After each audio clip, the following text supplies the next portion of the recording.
आवाज नहीं आ रही, केवल हाथ उठ रहे हैं। भाई आवाज कहाँ, घर पे छोड़ के आए ठंड में? भाई खाली हाथ नहीं उठाने, हाथों के साथ आवाज भी निकालनी है। उठाए पहले हाथ, दोनों हाथ ऊपर करें। अब जोर से कहें जय जय श्री राम।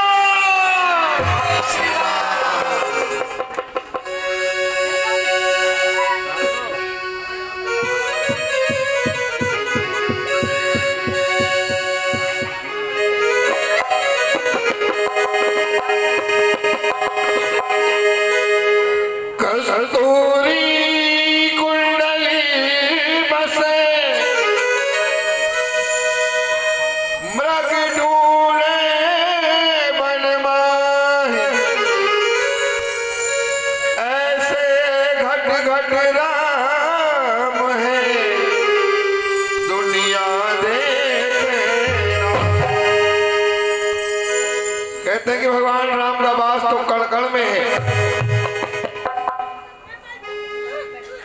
बस केवल नजर, श्रद्धा और भक्ति की आवश्यकता है।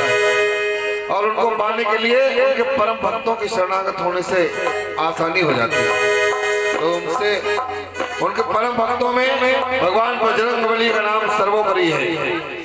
तो आज उन्हीं का स्तवन करेंगे, उन्हीं का स्मरण करेंगे। और किस प्रकार से कहा भक्तों ने, कण कण में राम विराजे, तुम राम के भक्त महान।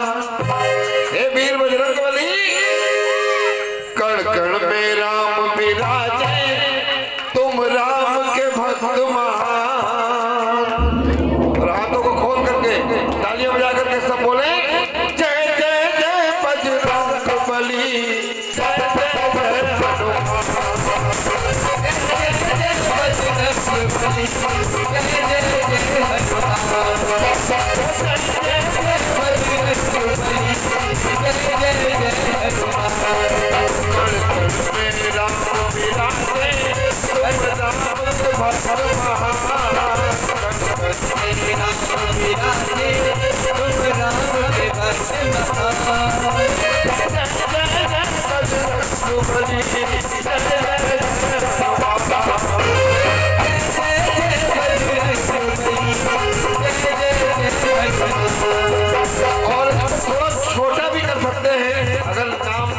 लंबा लग रहा हो तो इतना कह देंगे तो भी कल्याण हो जाएगा। क्या कहेंगे, जय हनु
क्योंकि हर तप करते रहते हो प्रभु राम नाम का ध्यान, हर तप करते रहते हो प्रभु राम नाम का ध्यान। और हम सब मिलकर के क्या कहेंगे? उठाएं दोनों हाथ, ऐसे दोनों हाथ, ताली के साथ क्या कहेंगे? जय जय जय बजरंग बली, जय जय जय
भक्तों का ये मानना है कि अगर भगवान श्री राम के साथ हनुमान ना होते तो बड़े बड़े कष्टों का निवारण संभव नहीं था।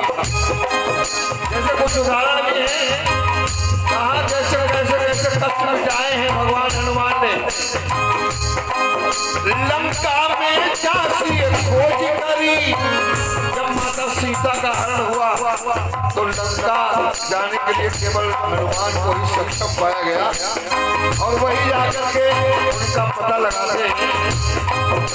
लंका में झांसी खोज करी, लक्ष्मण के प्राण बचाए।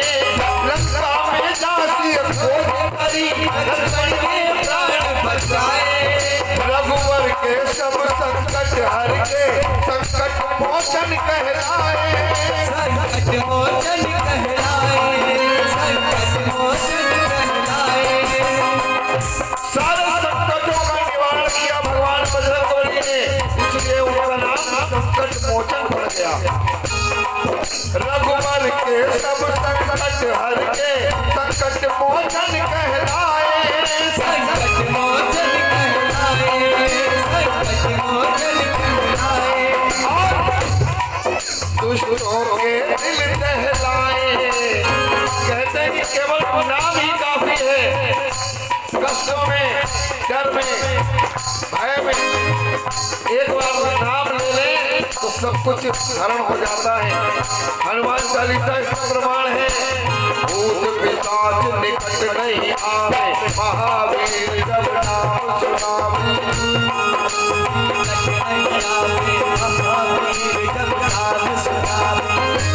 नासे रोग हरे सब पीरा, जपत निरंतर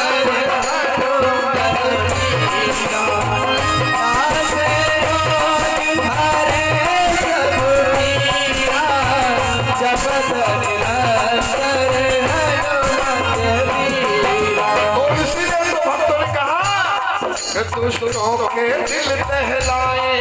और एक उपलब्धि जो आज तक सृष्टि में किसी अन्य प्राणी को नहीं प्राप्त हुई, वो कौन सी उपलब्धि थी? मिला अष्ट सिद्धि नवनिधि का, मिला अष्ट सिद्धि नवनिधि का, सीता माँ से वरदान। मिला अष्ट सिद्धि नवनिधि का, सीता माँ से वरदान। किसी और को ये वरदान आज तक प्राप्त नहीं है, केवल हनुमान जी पा सकते हैं इस वरदान को। इसका भी प्रमाण हनुमान चालीसा में मिल जाता है।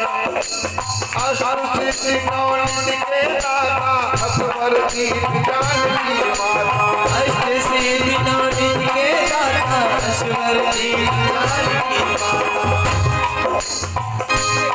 तो मिला अष्ट सिद्धि नवनिधि का, सीता माँ से वरदान। मिला अष्ट सिद्धि नवनिधि का, सीता माँ से वरदान। करके दिखाना है।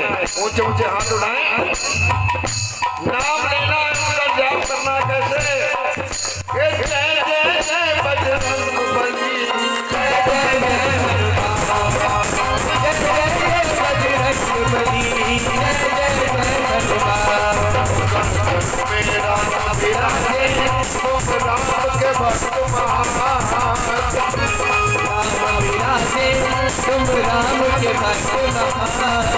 जय जय जय बजरंग बली, जय जय जय हनुमान, जय जय जय बजरंग बली, जय जय जय हनुमान।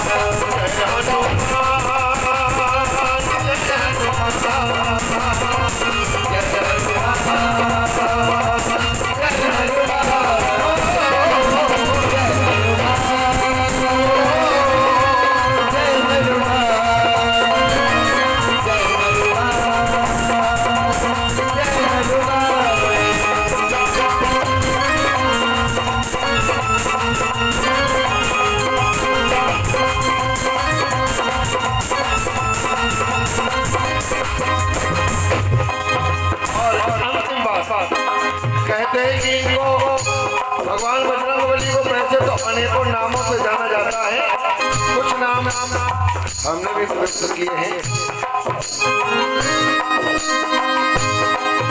हे रुद्र के अवतारी हनुमत अंजनी सुत केसरी नंदन, हे रुद्र के अवतारी हनुमत अंजनी सुत केसरी नंदन, मर्यादा पुरुषोत्तम के लिए करे अमित तुम्हारा वंदन, कर तुम्हारा वंदन, कर तुम्हारा वंदन।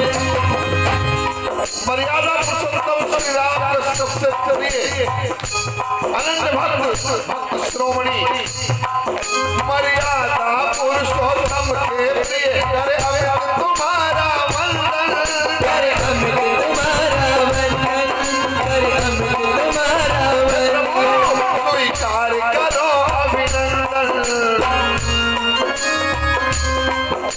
अब एक काम करें, अपने अपने दोनों हाथ उठा लें, ताली नहीं बजानी।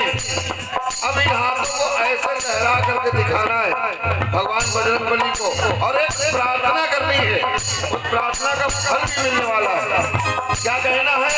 हे राम दूत बजरंगी, हे राम दूत बजरंगी, मेरे मन का हरो अभिमान, हे राम दूत बजरंगी, मेरे मन का हरो अभिमान।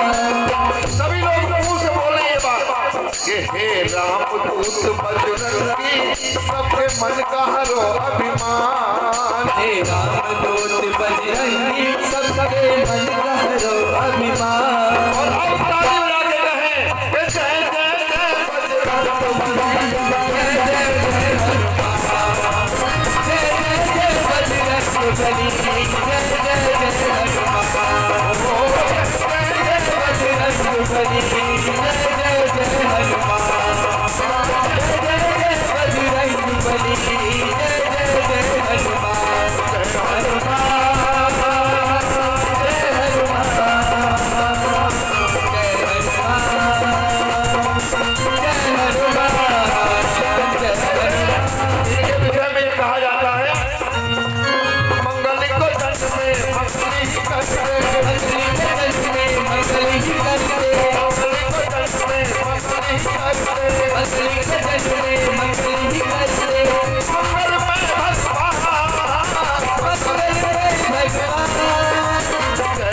भगवान, मंगल में भगवान, जय हनुमान, जय जय हनुमान। कोई तुम्हारे अतुलित बलता, कोई तुम्हारे अतुलित बलता, कोई तुम्हारे अतुलित बलता, कोई सदा हनुमान, तुम्हारे अतुलित बलता, जय जय हनुमान। जय हनुमान, जय जय हनुमान।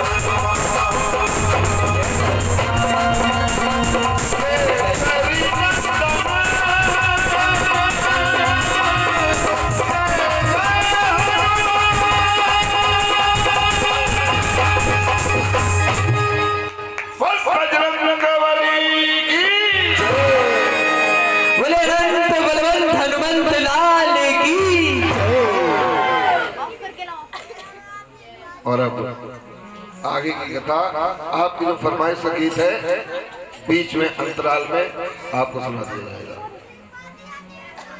ओम ओम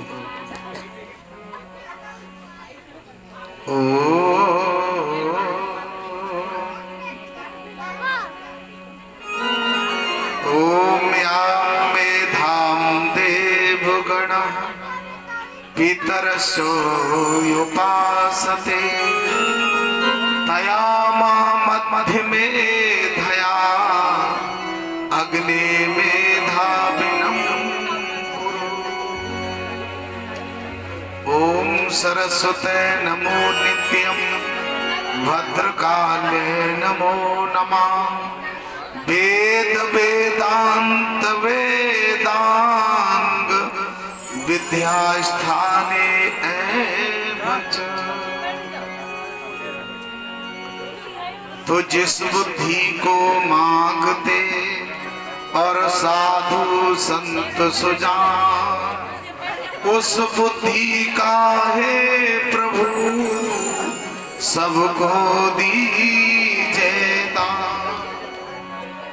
तो बहुत दिवस बीते हमें और भोगत कष्ट महा। अब तो दुखिया दीन की सो कोई सुन बिनती भगवान।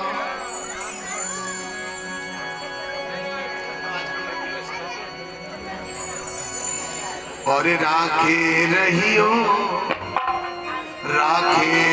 मोरी खबरिया मोरे राम जू धनी।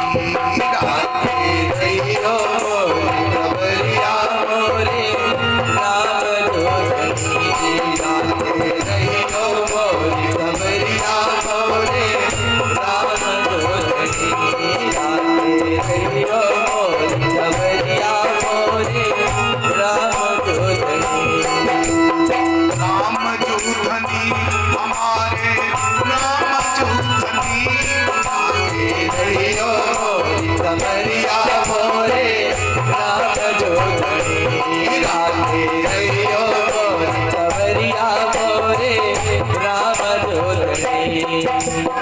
मैं मत मंद मूड क्या जानू पाप कर्म सब ढोए। मैं मत मन मोड़ का जानू पाप कर्म सब ढोए। मैं मत मन मोड़ का जानू पाप कर्म सब ढोए। माया मिली न राम अंग में दोनों हाथ से ढोए छोड़ो पापों की गठरिया मोरे राम जो धनी। छोड़ो पापों की गठरिया मोरे राम जो धनी। राखे रहियो मोरी खबरिया मोरे राम जो धनी।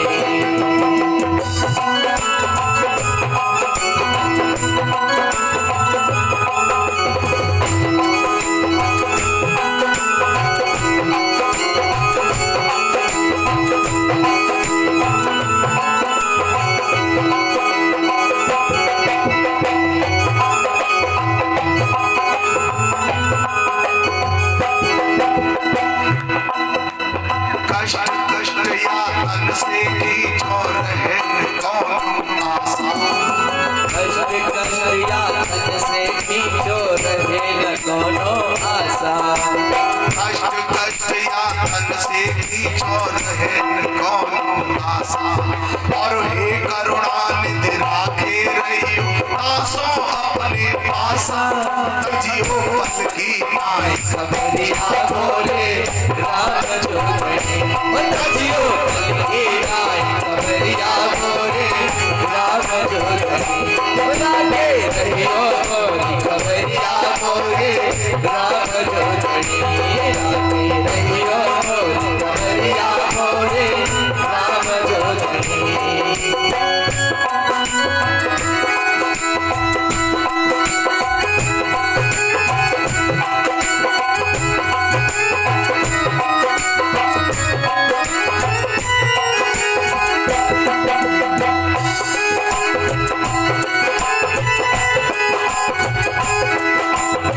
आके रहियो मोरी खबरिया मोरे राम जोगनी। राखे रहियो मोरी खबरिया मोरे राम जोगनी। राखे रहियो मोरी खबरिया मोरे राम जोगनी। भद्र संतगण परमपिता परमात्मा के चरणों में अपने को समर्पित करते हुए हमारी इस कथा के मुख्य श्रोता के रूप में विराजमान भाई देवेश सिंह जी चौहान बा उनकी धर्मपत्नी बा उनके ज्येष्ठ भ्राता राकेश सिंह जी चौहान बा कमलेश सिंह जी, भूपेंद्र सिंह जी, राजेश्वर सिंह जी, अरविंद सिंह जी और लल्ला भैया, रामदेव जी, महपाल सिंह प्रजापति, धीरेन्द्र सिंह जी व छत्रपाल सिंह जी और बाबू जी, देवेश जी के ससुर जी और पैना से पधारे अजय सिंह जी, हमारे साथीगण, दूर दराज से आए हुए धर्म प्रेमी सज्जन, आदर के योग बुजुर्गों, प्यार करने योग बच्चों, सीता अनुसुईया बालागार की दमयंती किरणमयी पद्मावती के समान ये सुमात्र भूमि पर पल्ले योग्य वंदनिया मातृ शक्ति, बड़े परम सौभाग्य की बात, और सौभाग्य नहीं बल्कि लाख भाग्य की बात। आरती का समय हो गया, आप लोग कथा सुनने को बैठे है ना, ये लाख भाग्य की बात है, समय हो गया और आप लोग ऐसे बैठे कि अभी शुरू हुई है कथा, ऐसा ही लग रहा है, समय का किसी को बोध नहीं। ये बहुत बड़ी खुशी की बात है। इस कड़ी सर्दी में, कितनी भयंकर सर्दी पड़ रही है, और जो लोग अपने घर को छोड़ करके, रजाई को छोड़ करके और इस पांडाल में बिल्कुल बुलाए हुए बैठे हैं, भगवान की भक्ति में दीवाने हो गए। अच्छा बोलो, भगवान इनकी नहीं सुनेगा और किसकी सुनेगा? अच्छा बोलो, बात सही है ना, इनकी नहीं सुनेगा तो किसकी सुनेगा? आप बड़े अनन्य भक्त हैं, आपके लिए बहुत बहुत धन्यवाद। अभी आपने साध्वी सत्यप्रिया के द्वारा बड़ी सुंदर कथा श्रवण की, और दिन में मैंने जो कथा सुनाई थी तो हमने वादा किया था कि भगवान कृष्ण की कितनी शादियां हुई, और हमारे भैया पंकज जी बेटौली निवासी हमें याद भी दिलाती थी कथा भाई से। मैंने कहा ठीक, तो ये सभी लोग जानते होंगे। वैसे हमारे यहाँ एक बड़ी सुंदर बात कही जाती है, किसी का धर्म मिटाना है तो उसके इतिहास मिटा दो, उसका धर्म स्वतः मिट जाएगा, और किसी का परिवार मिटाना है तो उस व्यक्ति को मत मारो, उसकी औलाद मिटा दो, उसकी परिवार स्वतः मिट जाएगा, बच्चे को समाप्त कर दो। बुजुर्गों के मारने से कभी परिवार नहीं मिटता। तो हमारे इतिहासों को कुछ तो लोगों ने बिगाड़ा और कुछ लोग समझ नहीं पाए। समझ क्यों नहीं पाए? जो व्यक्ति इंग्लिश मीडियम में पढ़ने जाएगा वो संस्कृत के अर्थ कभी नहीं कर पाएगा। वो लोग कर लेगा। जिसने संस्कृत पढ़ी नहीं, जिसने हिंदी पढ़ी नहीं, तो वो क्या जाने, वो नहीं समझ पाएगा उसे। अब हम आपको जल्दी में बता दें, क्योंकि समय इतनी तेजी से दौड़ रहा है। अब हम कथा को एक्सप्रेस नहीं, सुपर फास्ट बनाएंगे। हाँ, और आप लोग बड़ी सावधानी से बैठे रहना, और जो जिसका ध्यान दूसरी जगह चला गया तो समझ नहीं पाओ। समय के हिसाब से कथा को बढ़ाना। भगवान कृष्ण की कितनी शादियां हुई? लोग बताते हैं 16,108। कितने लोग हैं जिन्हें भगवान कृष्ण का असली नाम मालूम है? जरा हाथ ऊंचा करो। नहीं मालूम। और हम रोज बोलते हैं कथा में, जयकारा उसी नाम का लगाते हैं जो उनका वास्तविक नाम। और मालूम क्या है? उन्हें कहते हैं योगी राज कृष्ण। हम जयकारा लगाते तो यही लगाते हैं, बोले योगी राज कृष्ण की और मर्यादा पुरुषोत्तम राम की। कृष्ण योगी राज है। आप लोग कथा पांडाल में बैठे हैं, सब जानते होंगे योगी किसे कहते हैं। योगी मालूम है? योगी वो होता है जो पूर्ण ब्रह्मचर्य का पालन करता है। और कृष्ण योगी राज नहीं, योगी नहीं, योगी राज थे। ऐसा इस पृथ्वी पर योगी भूतों न भविष्य न पीछे हुआ है और न आगे होने की आशा है। कृष्ण जैसा योगी इस पृथ्वी पर नहीं है। और उस योगी राजा को क्या बना दिया? भोगी राज। क्यों? जिसकी एक पत्नी है वो तो मान लिया योगी हो सकता है, लेकिन जिसकी 2 पत्नी है वो कभी योगी नहीं हो सकता, वो भोगी हो सकता है।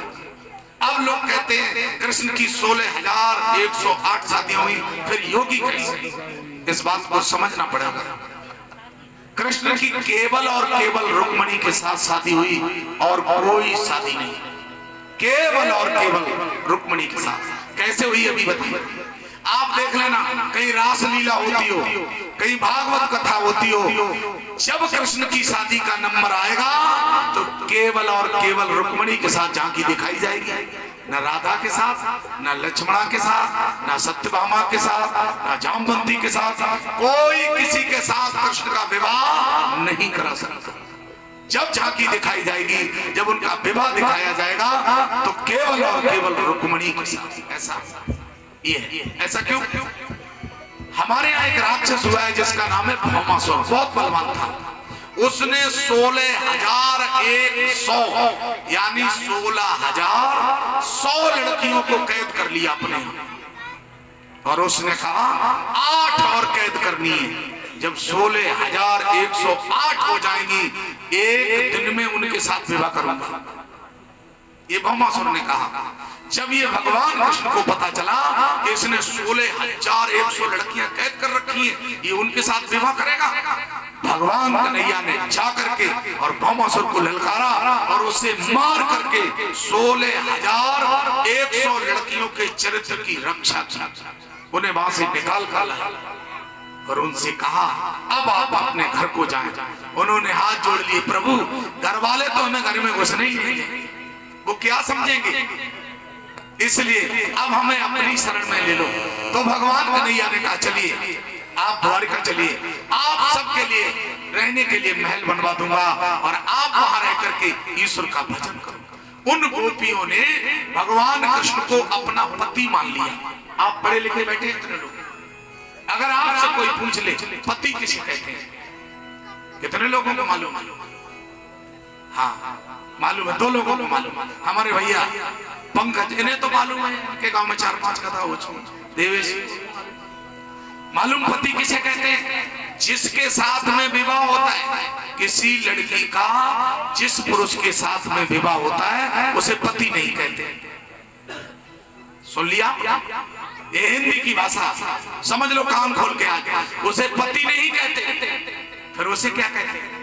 आपने जब लिखा पढ़ी की होगी तो आपको मालूम होगा। जब आपसे कोई पूछता है आपके साथ कोई जा रहा है तो अब वो आपसे क्या पूछता है, ये आपके कौन जा रहे हैं? तो आप उत्तर देती हैं ये हमारे धर्मपति हैं। बोलो बोलो, यही बोलती हो, धर्मपति। अगर पति से पूछा जाए ये तुम्हारी कौन है, तो पति कहता है ये हमारी धर्म पत्नी है।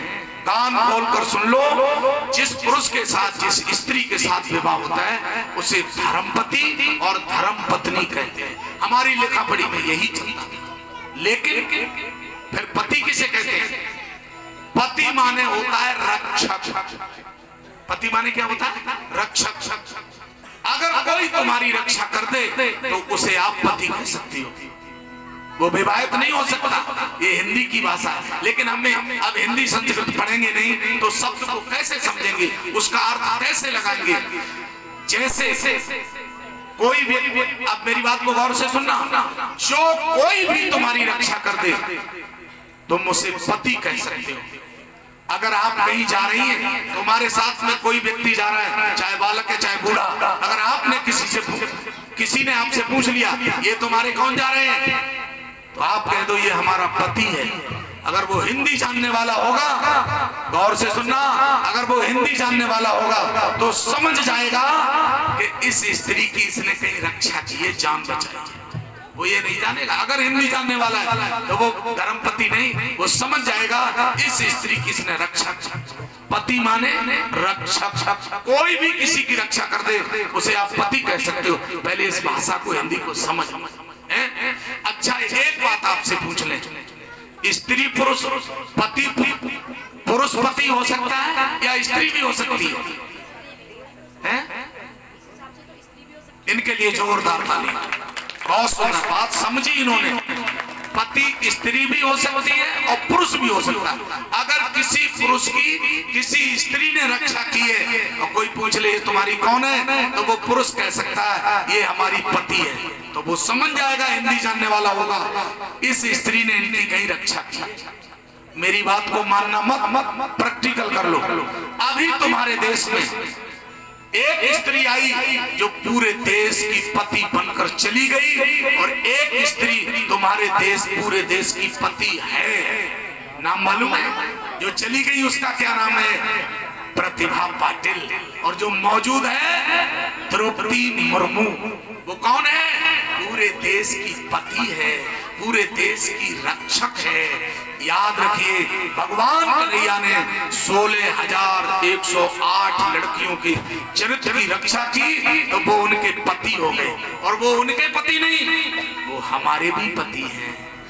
और वो 16,000 के नहीं, वो 32,000 से भी ज्यादा है। वो सारे देश के पति हैं। यहाँ तो तुम नहीं समझ पाते, लेकिन जब आरती बोलते हो तब तो बड़े प्रेम से कहते हो। और क्या बोलते हो? कि तुम हो एक अगोचर सबके प्राणपति, स्वामी सबके प्राणपति, सबिन बिनो दयामय, सबिन बिनो दयामय, जय मोहे सुनते ओरे जगदीश हरे। आरती बोलोगे तब बड़े प्रेम से बोलते हो, तुम हो एक अगोचर सबके प्राण पति। पति शब्द का अर्थ समझ में आ गया? पति माने रक्षक। पति जिसके साथ विवाह होता है वो नहीं, वो तो धर्म पति है। जिसके साथ में धर्म का आदान प्रदान होता है वो धर्म पति, और जो रक्षा करे वो पति, चाहे स्त्री हो चाहे पुरुष, उसे पति कहते हैं। इसी तरह से बड़ी कठिन बात है, जब तक भाषा को नहीं समझोगे, हिंदी को नहीं पढ़ोगे, इंग्लिश मीडियम में जाने से कल्याण नहीं हो पाएगा। मैं अंग्रेजी की विरोध नहीं करता हूँ, अभी अंग्रेजी की भी चर्चा करूंगा। याद रखिए, इसी तरह हमारे देश के लोगों ने, द्रौपदी एक पतिव्रता स्त्री है और उसके 5 पति घोषित कर दिए। उसके 5 नहीं, उसके 6 पति हैं। उसकी वो अर्जुन की माता जी कुंती, वो भी उसकी पति है। बोलो है या नहीं? वो भी रक्षा कर रही है द्रौपदी की, तो वो भी पति हैं। पति माने होता है रक्षक, और धर्मपति एक, रक्षक तो कई हो सकते हैं। पति उसे कहते हैं जो रक्षा करता है। तो 16,108 नहीं, 32 लाख सारे संसार के पति हैं प्रभु। और वो धर्मपति केवल और केवल रुक्मिणी के थे। और जब 48 वर्ष की उम्र हो गई कृष्ण और रुक्मिणी, तब रुक्मिणी ने कहा प्रभु संसार के लिए कोई निशानी छोड़ोगे? तो भगवान कृष्ण ने रुक्मिणी से एक बार संबंध जोड़ा और एक ही पुत्र पैदा हुआ जिसका नाम है प्रद्युम्न। और प्रद्युम्न का भी एक ही पुत्र है जिसका नाम है अनिरुद्ध। कृष्ण जैसा योगी इस संसार में भूतो न भविष्य हुआ और न होगा। ये कथा थी भगवान कृष्ण के विवाह की। आज के लोग कहते हैं कन्हैया जी ने तो 16,108 की, हम 2 कर ले तो क्या बुराई है? उनका इतिहास तो देख लो पढ़ करके। उनका इतिहास देखो, कितनी गोपियों के बीच में रहे, कभी किसी को टच नहीं किया, कभी किसी को गलत दृष्टि से नहीं देखा। ऐसा योगी तो होना मुश्किल है। लेकिन तुमने उनके कथा को सत्यता से पढ़ा नहीं, बताने वाले आए नहीं, कल्याण कैसे होगा? अब देखिए हमारी भाषा को आगे चलिए। हमने वचन दिया था कि सायंकालीन मेला में सुदामा चरित्र की कथा सुनाएंगे। अब सुन लीजिए सुदामा चरित्र की कथा क्या है। वैसे मेरा तो गला बैठ गया और इसमें बेस बहुत ज्यादा है बेटा, बड़ा और 2 घंटे की बात है। हाँ 2 घंटे की कोई बात नहीं है। बोले गोविंद भगवान की जय हो। तो क्या हुआ, भगवान कन्हैया कहाँ पढ़ने के लिए गए मालूम है किसी को? देख लीजिए, विद्वानों की नगरी आपको मालूम होगी भारत में एक है, वो कौन सी है? बनारस, काशी। ये विद्वानों की नगरी है, यहाँ संस्कृत की सबसे उत्तम पढ़ाई होती है। लेकिन भगवान कन्हैया कहाँ गए पढ़ने? बनारस नहीं गए। कहाँ गए? मध्य प्रदेश, उज्जैन, आवंतिकापुर, उल्टे चले गए। मथुरा उत्तर प्रदेश में, बनारस उत्तर प्रदेश में, और चले कहाँ गए? मध्य प्रदेश। आपने देखा कोई वहां भी गुरु है, कोई बड़ा विद्वान है? आज तक नहीं सुना होगा, लेकिन है। वो कौन है? संदीपन। और ये है कौन? ये यदुवंशी है। भगवान देखो, खरी बात है, सुनना बड़ी गौर से। भगवान कन्हैया कहीं किसी ब्राह्मण से शिक्षा लेने नहीं गए। क्यों नहीं? कान खोलकर सुन लीजिए सब लोग। जहां तक हो बिरादरी को बिरादरी में शादी करना चाहिए। गैर बिरादरी में कोई करने को तैयार? बोलो कोई तैयार? कोई नहीं तैयार। बिरादरी को बिरादरी में शादी करनी चाहिए और बिरादरी को बिरादरी का ही गुरु बनाना चाहिए। आप लोग कहोगे ऐसा क्यों? कभी अपने इतिहास उठाकर देखे आप? इतने लोग कथा पांडाल में बैठे हैं, राम के गुरु का नाम बताओ, मालूम है किसी को? इनके लिए जोरदार तालियां। ये पहली बहन जिसने विश्वामित्र का नाम लिया। अभी तक हमने ये सुना नहीं। लोग कह देते हैं कौन है? वशिष्ठ। वशिष्ठ कुल पुरोहित है। वशिष्ठ जी कुल पुरोहित हैं और गुरु विश्वामित्र हैं। जनकपुर में लेकर के जाते हैं, गुरु के ही नाम से पुकारे जाते हैं, यज्ञ की रक्षा कराते हैं। विश्वामित्र जी यज्ञ करते हैं तो राम को लेकर के जाते हैं। राम के गुरु कौन? विश्वामित्र। उनकी बिरादरी का गुरु। सारा ज्ञान उड़ेल दिया राम के ऊपर और कह दिया, जाओ विश्व में तुम्हारी तीर को रोकने वाला कोई पैदा नहीं। विश्वामित्र ने सबको, राम जी ने सबको परास्त किया। रावण जैसे, रावण रथी बिरथ रघुवीरा, पुष्पक विमान पर चलने वाला रावण और पैदल चलने वाले राम धराशायी कर दिया। क्या विद्या थी राम के पास? क्या विश्वामित्र ने बाण विद्या और शिक्षा दी? ये राम के गुरु। और कृष्ण के गुरु कौन है? कृष्ण चले गए मध्य प्रदेश, आवंतिकापुरी, उज्जैन, और गुरु है सांदीपन, गुरु है यदुवंशी। तो उन्होंने सारी विद्या उड़ेल दी उनके ऊपर, कोई भेदभाव नहीं। जितना ज्ञान था सब उड़ेल दिया। जाओ विश्व में तुम्हें कोई पछाड़ने वाला नहीं। और महाभारत में कृष्ण नहीं होते तो पांडवों की औकात नहीं जो जीत लेते। अकेला कर्ण बच रहता सबके लिए, लेकिन वाह क्या ज्ञान था। ये क्या थी? ऐसे तो भगवान कृष्ण कहाँ गए पढ़ने?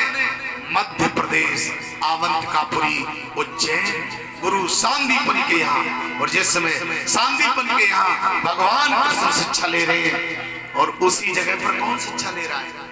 उसी जगह पर पढ़ रहे हैं सुदामा जी, और जो कृष्ण के अंतरंग मित्र हैं। बड़ी घनी मित्रता है सुदामा और कृष्ण की। लेकिन हुआ क्या, एक दिन आश्रम पर संविधाएं समाप्त हो गई, ईंधन नहीं रहा। और जिस समय संविधाएं समाप्त हुई, गुरु माता को बड़ा दुख हुआ और उसने कृष्ण से कहा, और क्या कहा कि गुरु माता बोली एक रोज, और मुरलीधर तन गए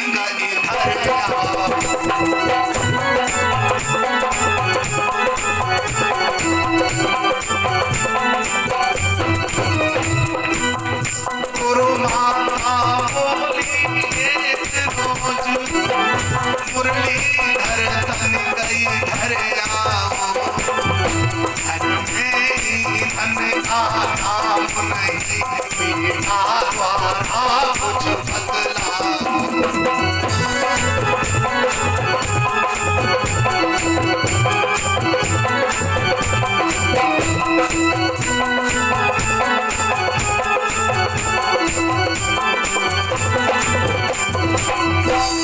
गुरु माता ने क्या कहा, बेटा घर में संविधाएं समाप्त हो गई, आश्रम पर संविधाओं की व्यवस्था करो। इतने लोग कथा पंडाल में बैठे, जानते होंगे बहुत लोग संविधा किसे कहते हैं। हाँ, लेकिन वो कौन सी लकड़ी होती है? हाँ, वास्तविक जानकार है। संविधा किसे कहते हैं? जिस लकड़ी से हवन किया जाता हो या जिस लकड़ी से भोजन बनाया जाता हो उसे संविधा कहते हैं। ये हिंदी भाषा, संस्कृत भाषा, उसे संविधा कहते हैं। और फिर लकड़ी किसे कहते हैं? लकड़ी मालूम किसे कहते हैं? अगर आप किसी गांव में चले जाएं और हिंदी और संस्कृत के जानने वाले हैं, आप उस गांव में जाकर कह दो हमें 2 क्विंटल संविधा की जरूरत है, वो समझदार हैं, गुरुकुल में पढ़े हैं, तो वो समझ जाएंगे इनके यहाँ या तो भंडारा होगा और या हवन होगा, संविधा मांगने आए। और आप कह दो हमें 2 क्विंटल लकड़ी चाहिए, तो लकड़ी किसे कहते हैं? जो शमशान घाट में जाती है उसे लकड़ी कहते। वो लोग समझ जाएंगे कि इस व्यक्ति के यहाँ कोई दुनिया छोड़कर चला गया, इसलिए लकड़ी मांगने आया है। देखो चीज भाई है, सब अलग अलग अर्थ खोल रहे हैं। संविधा कहते हैं हवन यज्ञ की लकड़ी को भोजन बनाने वाली, और लकड़ी कह दो तो शमशान घाट में जाने वाली, उसे लकड़ी कहते हैं। ये किसकी भाषा? ये मेरी भाषा, ये मेरे देश की भाषा, ये मेरे देश की भाषा है। लेकिन हम अपनी भाषा पढ़ते नहीं। हम कहाँ जा रहे हैं? बच्चे कहाँ भेजे जा रहे हैं? English medium. हम अंग्रेजी का विरोध नहीं करते, 16 भाषाएं होती हैं, आप 32 भाषा सीखो, लेकिन अपने घर में, अपने देश में अपनी मातृभाषा का प्रयोग करो। जैसे अब अगर अंग्रेजी, देखो एक बात याद आ गई, एक अनपढ़ माता पिता और पड़ोसी का बच्चा इंग्लिश मीडियम में पढ़ने जाए, तो उन्होंने सोचा चलो अपना बच्चा भी इंग्लिश मीडियम में भेज दे, पैसा तो खूब है, और लेकिन उन्हीं के बच्चे इंग्लिश मीडियम में लिए जाते जिनके माता पिता अंग्रेजी पढ़े होते, हिंदी वालों के नहीं लिए जाते। तो अब उन्होंने सोचा हम तो अंग्रेजी जानते नहीं, कहा चलो गुरुजी से प्रार्थना कर लेंगे। पहुंचे स्कूल में और कहा ऐसा है हमारे बच्चे को भी एडमिशन यहाँ कर लो। उन्होंने कहा आपको इंग्लिश आती है? कि नहीं ज्यादा नहीं, थोड़ी बहुत आती है, और हम कम पढ़े लिखे हैं, लेकिन फीस जो भी लोगे हम देंगे। स्कूल में भी बच्चे की कुछ कमी थी तो कर लो। उस बच्चे को इंग्लिश मीडियम में कर लिया, उसका दाखिला हो गया। अब क्या हुआ? बच्चा अंग्रेजी पढ़े, और जब अंग्रेजी पढ़े तो घर पे आए तो अंग्रेजी बोले। और जब बच्चा एक दिन घर में आया और घर में बिल्ली बैठी हुई थी, उसने कहा मम्मी कैट कैट। मम्मी बड़ी खुश हो गई, हाय मेरे लाल अंग्रेजी बोले रहा, मेरे लाल अंग्रेजी बोले रहा। बेटा कहे मम्मी रैट, मम्मी बड़ी खुश हो जाए, हमारे लाल इंग्लिश बोले रहा। मम्मी स्कूल लाना, मम्मी बड़ी खुश हो जाए, हमारे लाल अंग्रेजी बोले, बहुत खुश। एक दिन मम्मी अंदर कमरे में काम कर रही, वो बच्चा दौड़ा दौड़ा आया, बोला मम्मी मम्मी। मम्मी ने कहा क्या हुआ? कहा डीओजी साहब आ गए, डीओजी साहब आ गए। मम्मी ने सोचा हमारे पति से कोई मिलने आया होगा, कोई हो सकता अधिकारी वगैरह हो। कहा बेटा उन्हें ले चलो, बैठक पे बिठाओ, उन्हें बैठक पे बिठाओ। बच्चा फिर गया भाग करके और गया, और फिर एकदम से आ गया, मम्मी मम्मी वो वहां नहीं गए। कहा फिर? वो तो किचन रूम में चले गए, वो मिल्क ड्रिंक कर रहे हैं। मम्मी ने सोचा किचन रूम में कौन अधिकारी चले गए। मम्मी दौड़ी दौड़ी किचन रूम में पहुंची और वहां देखा क्या? 5 किलो का भगोना जो भरा हुआ रखा था दूध का, उसमें कुत्ता आराम से दूध पी रहा। अब मम्मी ने जैसे ही कुत्ते को दूध देते देखा तो वो कुत्ते से नहीं बोली, एकदम भागकर अपने बच्चे के पास आई, वो कान पकड़ा, तेरी बाहर में जाओ अंग्रेजी, और तेरी अंग्रेजी ने 5 किलो दूध खराब करवाई दो। अरे जी डीओजी साहब है, जी कुत्ता है। बच्चा कहने लगा मम्मी इनकी अंग्रेजी डीओजी होती है, इसलिए हम लोग डीओजी साहब कहते हैं। मम्मी बोली ओ कल से तू इंग्लिश मीडियम में नहीं जाएगा, तू मेरे देश का सत्यानाश करेगा। चल कल से तुझे प्राइमरी में भेजूंगी, तू हिंदी पढ़ने जाएगा। तेरी ऐसी अंग्रेजी, कुत्ता डीओजी साहब हो गया। मेरे देश के लोगों कान खोलकर सुन लो, अपनी भाषा से जो उन्नति होगी वो विदेशी से कभी नहीं हो सकती। तुम खूब पढ़ो और मेरी बात को मत मानना, प्रैक्टिकल करो। आप नेट पर डालकर देख लो, तुम्हारे देश में एक व्यक्ति हुआ जिसका नाम क्या है?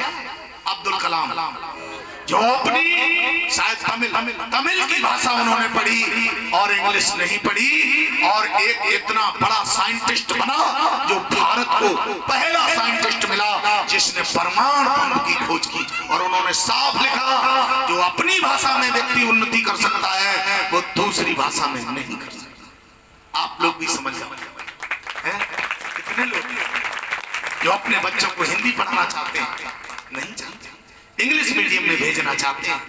और इंग्लिश मीडियम का बच्चा ये सन 1918 की बात है जब लॉर्ड मैकाले मेरे देश में आया, उसने शिक्षा का स्तर बदला और उसने कहा इस देश को बर्बाद करना है, इस देश को अंग्रेज बनाना है तो यहाँ की शिक्षा बिगाड़ी जाए। जब तक इस देश में गुरुकुल रहेंगे इस देश का बाल बांका नहीं हो सकता। और उसने शिक्षा का स्तर बदला और उसने कॉन्वेंट स्कूल खोले और उसने अपने पिता के लिए लेटर लिखा और कहा पिताजी मैं भारत में हूँ, मैं यहाँ की शिक्षा बिगाड़ रहा हूँ, मैं कॉन्वेंट स्कूल खोल रहा हूँ। कॉन्वेंट स्कूल में पढ़ने वाले बच्चे शरीर से तो भारतीय होंगे मगर दिमाग से सब अंग्रेज होंगे। ये देश स्वतः ही बदल जाएगा, इस देश को अब बदलने की जरूरत नहीं है। देख लीजिए वो आज हो रहा है। कोई बच्चा हिंदी बोलना चाहता है, सब इंग्लिश। हिंदी के उन्हें अर्थ पूछो तो हिंदी के अर्थ नहीं बता पाएंगे। तभी मैंने कहा था पति किसे कहते हैं, संविधा किसे कहते हैं। लेकिन तुम अंग्रेजी खूब पढ़ो, मैं विरोध नहीं करता, लेकिन अंग्रेजी कोई भाषा नहीं है। देख लो मेरी हिंदी भाषा, अगर तुम्हारे साथ में किसी बच्चे के साथ में कोई स्त्री जा रही है, कोई पूछ ले ये तुम्हारी कौन है, बच्चा कहता है ये मेरी मौसी है, ये मेरी मासी, सिद्ध हो गया ये कौन है, इस बच्चे की माताजी की बहन है। अगर वो कह दे चाची तो बच्चे की पिताजी के छोटे भाई की पत्नी, अगर कह दे ताई तो उसके पिताजी के बड़े भाई की पत्नी। और तुम्हारी अंग्रेजी में aunty aunty aunty aunty aunty के अलावा कुछ बना ही नहीं, चाहे ताई हो चाहे चाची, कोई पता नहीं लग रहा कौन है। और चाहे ताऊ हो चाहे चाचा हो, अंकल अंकल अंकल अंकल के अलावा कुछ बना ही नहीं है। अगर ताऊ जी हैं और कोई पूछे ये कौन है, अंकल, बोलो क्या समझोगे तुम? पूछना ही पड़ेगा, छोटे हैं कि बड़े, हिंदी में बोलना पड़ेगा कि ताऊ जी हैं, तब समझ में आएगा। दुनिया के लोगों अपनी भाषा का सम्मान, राम कृष्ण से बड़ा दुनिया में कौन, बोलो? वो भी तो गुरुकुल में पढ़ने गए, लेकिन तुम नहीं पढ़ने जाओगे, तुम तो इंग्लिश मीडियम में जाओगे, तुम डीओजी साहब को प्यार करोगे। हाँ, देख लेना गुरुकुल में पढ़ने वाला कोई बच्चा कभी कुत्ता नहीं पाल सकता, कभी नहीं पालेगा। और इंग्लिश मीडियम में पढ़ने वाला चाहे 50,000 का डीओजी साहब को जरूर घर में रखेगा। डीओजी साहब उन्हें टहलाने जाएगा। कितने ऐसे लोग हैं, उन लोगों से पूछ लेना जिनके घर में कुत्ते पले हैं, जाकर के सुबह को प्रैक्टिकल कर लेना, कभी अपने बेटे की उंगली पकड़कर टहलाने नहीं गए होंगे? बोलो बोलो, गए नहीं गए? कभी अपने बेटे की कलाई पकड़कर मंदिर ले नहीं गए होंगे? लेकिन डीओजी साहब को पार्क घुमाने ले जाए डीओजी साहब। और डीओजी साहब अगर पार्क में लैट्रिन कर दे तो फिर जेब में रखनी पड़े। हमने देखा है पॉलीथिन रखते हैं पार्क में, अगर टट्टी कर दी और नहीं उठाई 500 रुपए जुर्माना। तो क्या करते हैं, पॉलीथिन लगा करके और उठा के जेब में रख ले, बाहर जाके फेंक दे। कभी माँ बाप की टट्टी उठाई है? शर्म आनी चाहिए तुम्हें। जिस देश में रहने वाले, ये रामकृष्ण का देश है, ये महाराणा प्रताप शिवाजी का देश है, ये डीओजी साहब का देश नहीं, ये अंग्रेजों का देश नहीं। यहाँ गौओं की सेवा होती है, या माता पिता की सेवा होती है, कुत्तों की नहीं। और जो जैसे पशु को पालेगा उसकी वैसी ही बुद्धि बन जाएगी, ज्यादा नहीं। इसलिए सावधान रहना। आगे आगे कथा पर बोले गोविंद भगवान की जय हो। ये कथा नहीं है, ये रोना है जो हम रो रहे हैं, लेकिन अब सुधरेंगे कितने वो तो आप जानते हैं। हाँ, और आगे क्या होता है, भगवान कन्हैया ने माता जी से कहा, माता जी घबराओ नहीं, मैं संविधान लेकर आऊंगा। और क्या बोले कि केशव बोले चिंता क्या है, और जंगल से तोड़े लाला।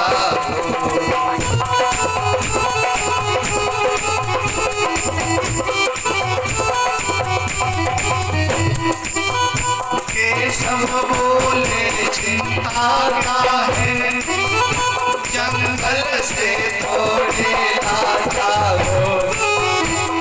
चतुर सुदामा साथ मेरे संख्यात लौटा आता हो।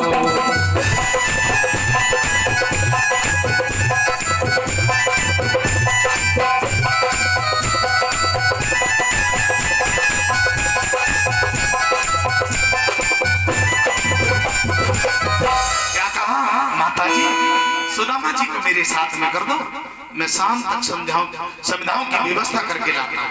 कहा ठीक है। माता जी ने कहा सुदामा जी जाओ कृष्ण के साथ में जंगल से संविधाएं लेकर के आओ। कहा ठीक है। और आज दोनों बालक तैयार होते हैं, आगे आगे कृष्ण और पीछे पीछे सुदामा संविधाएं लेने के लिए जिस समय चलते हैं, माँ ने विचार बनाया दोनों बालक बेचारे जा रहे हैं, शाम तक वापस आएंगे। अगर सुबह को मैंने इन्हें भोजन भी नहीं कराया, अगर भूख लग गई तो बेचारे क्या खाएंगे। माँ ने एकदम से भुने हुए चने रखे थे, वो चने जल्दी जल्दी पोटली में बांधे और पोटली में बांध करके आगे कृष्ण थे और पीछे सुदामा। तो वो पोटली सुदामा को थमा दी। कृष्ण आश्रम से निकल चुके थे, सुदामा निकलने वाली थी, तो वो पोटली सुदामा जी को थमा दी और कहने लगी बेटा ये लो, जंगल में अगर भूख लगे तो दोनों लोगों ने मिलकर के चबा लेना। और क्या कहा कि बोली बेटा लौटियो जल्द और वन में मत खेल कूद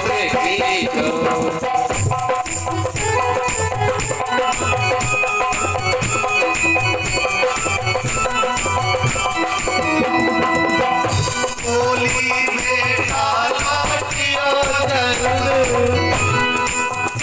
वन में मत खेल कूद कीजो, जाए भूख तो मिल जुल कर थोड़े से चना चबाए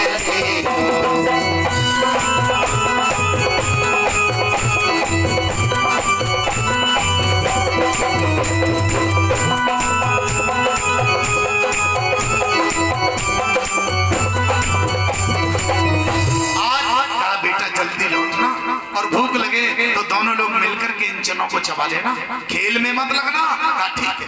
आज कृष्ण और सुदामा दोनों जा रहे हैं। कृष्ण ने पीछे मुड़कर देखा नहीं और उन्हें कुछ पता भी नहीं क्या हो गया। माता जी ने सुदामा जी को पोटली थमा दी, सुदामा जी अपने पास में रख ली और जंगल में पहुंचे। जंगल में पहुंचे, आगे आगे कृष्ण है, पीछे पीछे सुदामा, पूरे जंगल में घूम रहे, संविधाएं ढूंढ रहे। एक टहनी भी तो कोई सूखी नहीं मिली, हताश हो गए। दोपहर ढलने को आ गया, तब सुदामा ने कहा कन्हैया सुबह से ढूंढ रहे, एक टहनी भी सूखी नहीं मिली, चलो हटो तुम पीछे आओ, आगे मैं चलूंगा। सुदामा जी आगे चलते, थोड़ी दूरी पर आगे बढ़े, देखा पूरा वृक्ष सूखा खड़ा। हाँ तोड़ लो, देख लो हमने ढूंढ ली, कितनी संविधाएं। और आज किसी संत का अपना निजी मत है, किसी संत ने अपना विचार दिया कि भगवान कृष्ण को संविधाएं क्यों नहीं मिली, सुदामा को कैसे मिल गई। तो उस संत ने अपना विचार दिया कि कृष्ण है ब्रह्म और सुदामा है जीव। जब कृष्ण आगे थे, कृष्ण की जिस वृक्ष पर नजर पड़ती तो सूखा वृक्ष भी हरा भरा हो जाता, और जब कृष्ण को पीछे कर दिया, जीव आगे आ गया, सुदामा है जीव, वो जीव आगे आया, और जो वृक्ष सूखा था पहले सुदामा ने देखा तो वो सूखा ही रह गया। सुदामा कहने लगे कन्हैया तोड़ लो, कितनी संविधाएं चाहिए। कन्हैया बोले दादा आप ऊपर चढ़ जाओ, आप तोड़ना और हम इकट्ठी करेंगे। सुदामा बोले कन्हैया तुम बहुत नटखट हो, तुम्हें वृक्षों पे चढ़ना बहुत अच्छी तरह से आता है, आप चढ़ जाओ, आप तोड़ना और मैं इकट्ठी करूंगा। कृष्ण ने कहा ठीक है। आज भगवान कन्हैया ऊपर चढ़ गए और सुदामा नीचे हैं। भगवान कन्हैया संविधाएं तोड़ रहे हैं, सुदामा इकट्ठी कर रहे हैं। और इधर क्या हुआ, भगवान कन्हैया एकदम से चीख पड़े, बोले दादा दादा। सुदामा बोले क्या हुआ, क्या बिच्छू ने डस लिया। बोले नहीं। बोले फिर क्यों चिल्ला रहा है। डर लग रहा है। सुदामा ने कहा डर लग रहा है, अभी तक डर नहीं लगा, अब लग रहा है, क्यों लग रहा है। कहने लगे सुनो, और क्या बोले भगवान कन्हैया दादा, अरे कारे कारे बदरा सुदामा भैया उठी रहे, कारे कारे बदरा सुदामा भैया उठी रहे।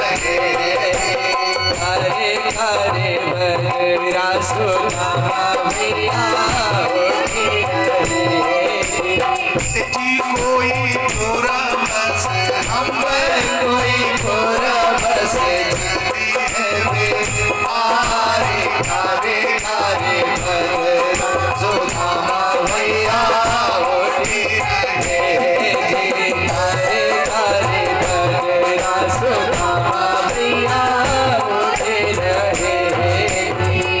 जिस समय कहा दादा बड़ी काली घनघोर घटाएं आ रही हैं और जैसे ही कहा काले काले बादल आ रहे हैं, सुदामा जी बोले तुझे बहुत दिखाई दे रहा है, हमें भी दिखाई दे रहा है, कहीं कोई बादल नहीं, तोड़ो समझाए, जब आ जाएंगे देख लेंगे। भगवान कन्हैया समझाए, तोड़ने लगे और देखते देखते एकदम भयंकर बादल बने, बिजलियां तड़पने लगी, बादल गरजने लगे और झड़ी झूम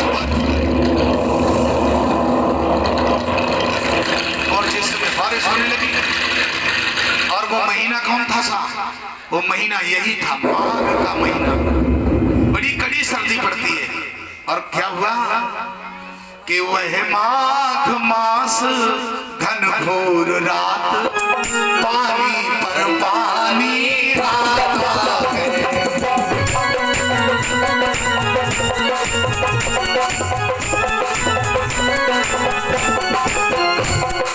माघ मास घनघोर रात, पानी पर पानी आता है।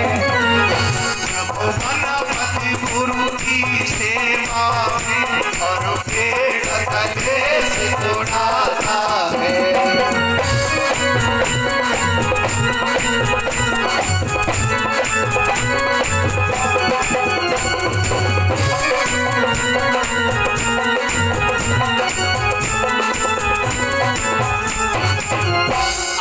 वो माह का महीना, पानी पर पानी बरसता है, हवाएं चल रही हैं, भयंकर सर्दी, दोनों बालक थर-थर कांप रहे हैं।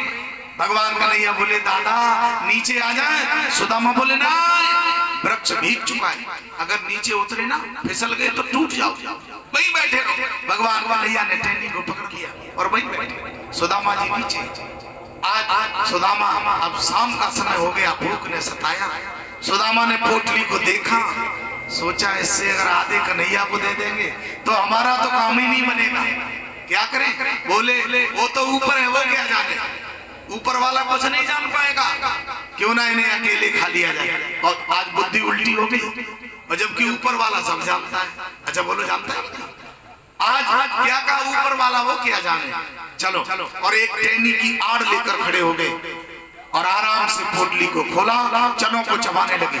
और जैसे ही चने चबाए, आज तुम्हारे जैसे चने नहीं, देसी चने, और भुने हुए चने चबाए तो कट कट की आवाज हुई, आवाज ऊपर तक पहुंची। और जैसे ही कृष्ण ने सुनी, समझ गए मित्र कुछ खा रहा है। भगवान बड़े प्रेम से बोले, और क्या बोले कि मोहन ने कट कट शब्द सुना तो कहा रात क्या खाता है।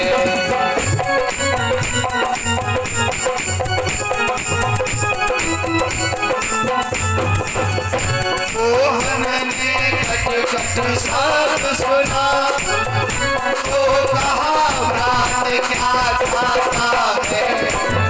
थोड़ा मुझको भी देता था, मौसम निकला जाता है।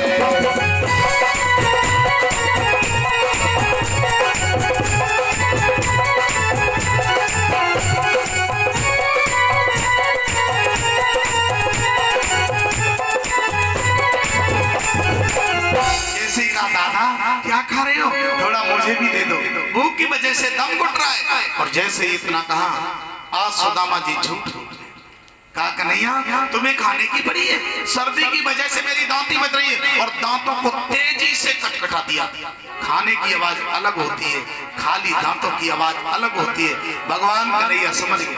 आप लोग भी जानते होंगे, कोई फोन पे बात करे और भोजन कर रहा है, आपको पता चल जाता है कि भोजन कर रहा है। कन्हैया समझ गए और कहने लगे, वारे मित्र, तू तो मेरा बड़ा अंतरंग मित्र था और झूठ बोल गया जरा से चनों के लिए। मन ही मन भगवान कन्हैया ने श्राप दे दिया कि अंतर्यामी को मगर था रहस्य का ज्ञान, और कह बैठे संकेत में लीलाधर भगवान। भगवान कन्हैया ने श्राप दे दिया, जा तू दरिद्र हो जा। और उसी दिन से सुदामा जी करीब हो गए। दर दर की खाक शांति हैं और भरपेट भोजन नहीं मिलता है।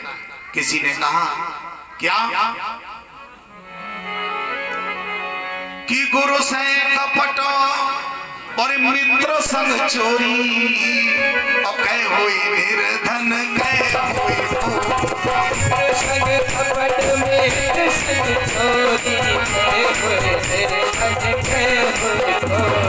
गुरु से कपट मित्र संग चोरी कह होई निर्धन कह होई संग कपट में संग चोरी तेरे धन गुरु और मित्र के साथ छल कपट नहीं करना चाहिए, लेकिन गुरु और मित्र दोनों सच्चे होना चाहिए, वो भी छली कपटी ना हो। और आज आप देख लो हमारे यहाँ लोग गुरु बना रहे हैं और गुरु जी क्या सोच रहे हैं कि अगर हमारे 10,000 चेला बन गए और 100-100 रुपए दे दिए काम हो जाए। किसी ने कहा है कि गलिन गलिन गुरुआ भरे चेला मंत्र ले और स्वर्ग जाओ चाहे नरक में हमें रुपया। कान में कद्दई कुर्र, वेद मंत्र नहीं आता है, मंत्र नहीं मालूम है, कान में कद्दई कुर्र, तू चेला में गुर्र, 1100 रुपया धर फिर जिंदा